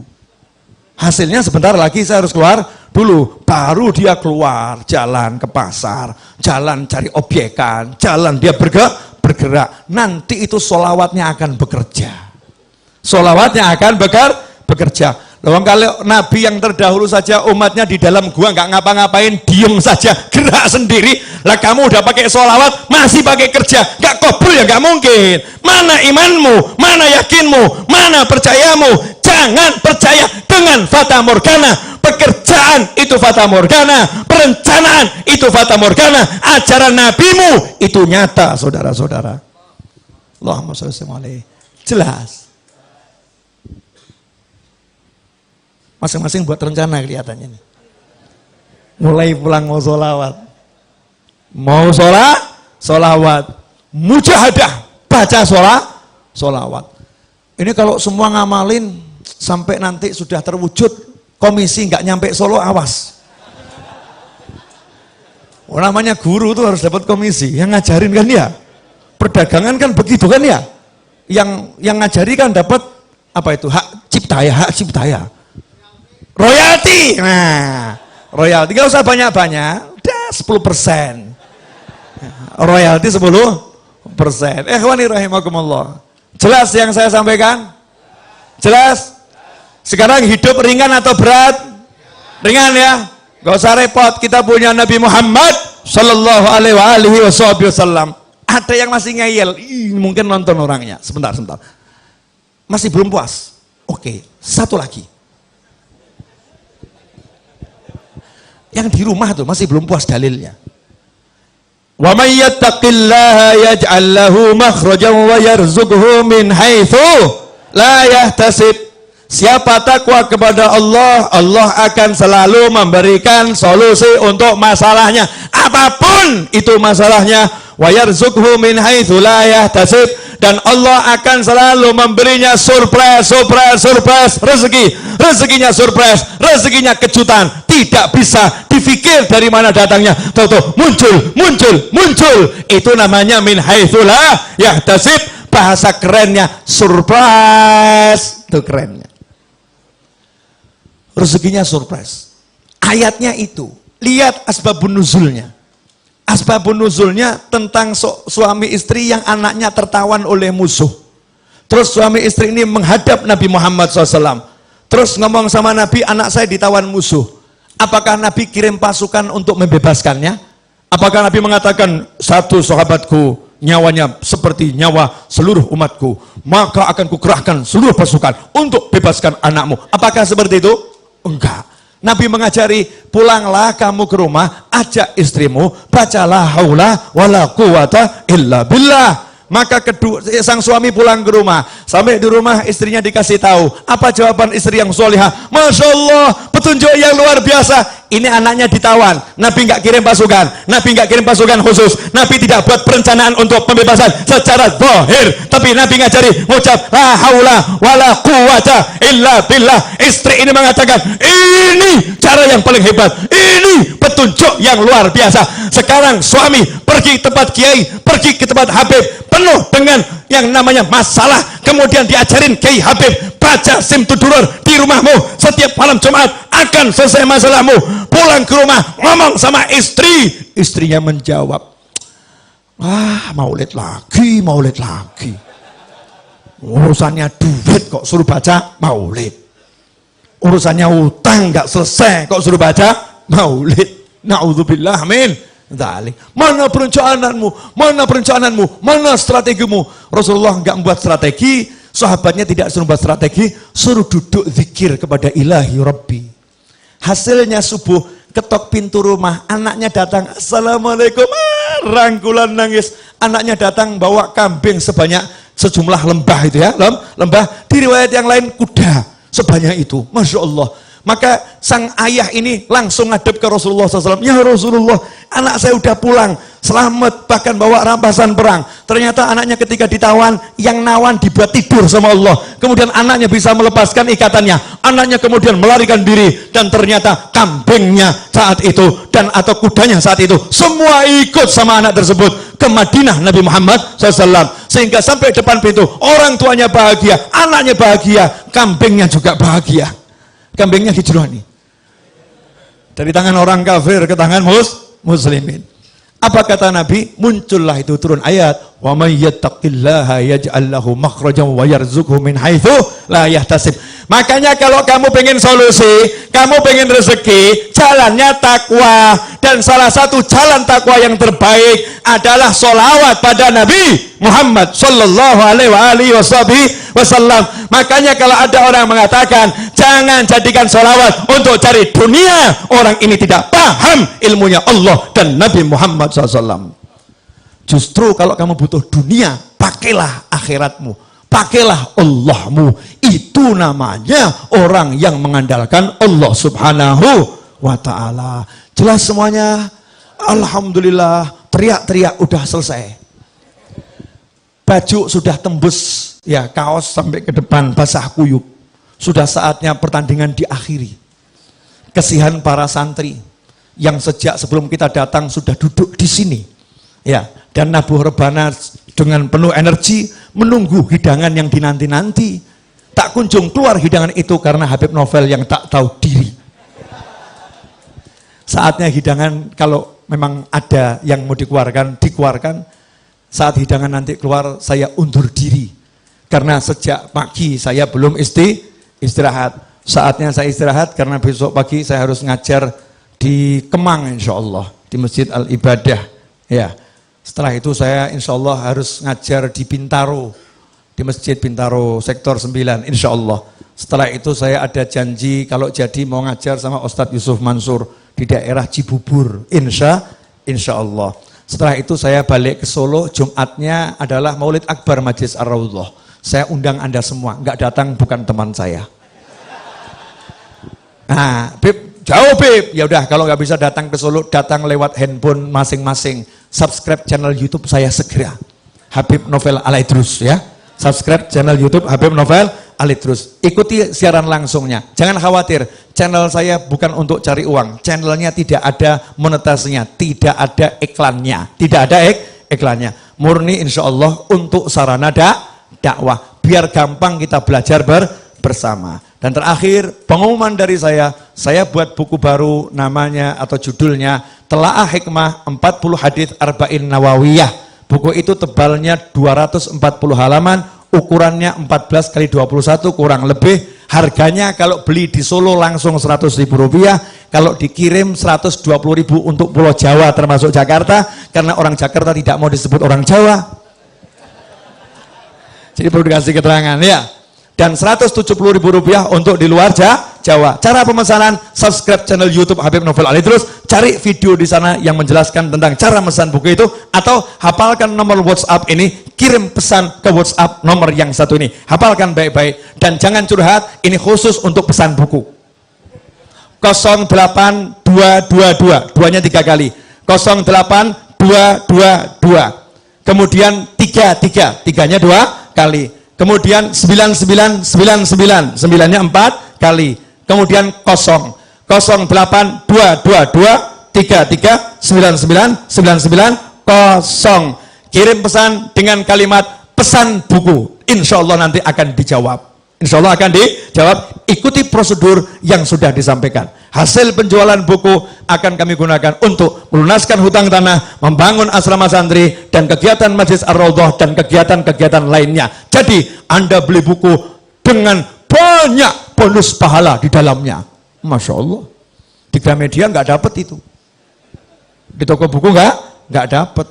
Hanya di nomor itu dapatnya. Insya Allah. Terima kasih. Wal afu minkum. Mudah-mudahan berkah dan manfaat. Khulasatul kalam, 1, cukup nabimu sebagai teladanmu, ya. Yang kedua, kamu orang yang kaya raya, syukuri itu. Yang ketiga, kalau kamu udah punya cinta Allah, cinta Nabi, kamu akan bersama Allah, bersama Nabi di surganya Allah Ta'ala. Yang keempat, kalau kamu punya hajat, utamakan sholawat. Apapun hajatmu itu, utamakan sholawat. Insya Allah. Yang kelima, jangan lupa beli buku Telaah Hikmah 40 Hadits Arba'in Nawawiyah. Insya Allah barakah. Wal afu minkum. Wa sallallahu ala sayyidina wa maulana Muhammadin wa alihi wa sallam. Walhamdulillahi rabbil alamin. Wassalamualaikum warahmatullahi wabarakatuh.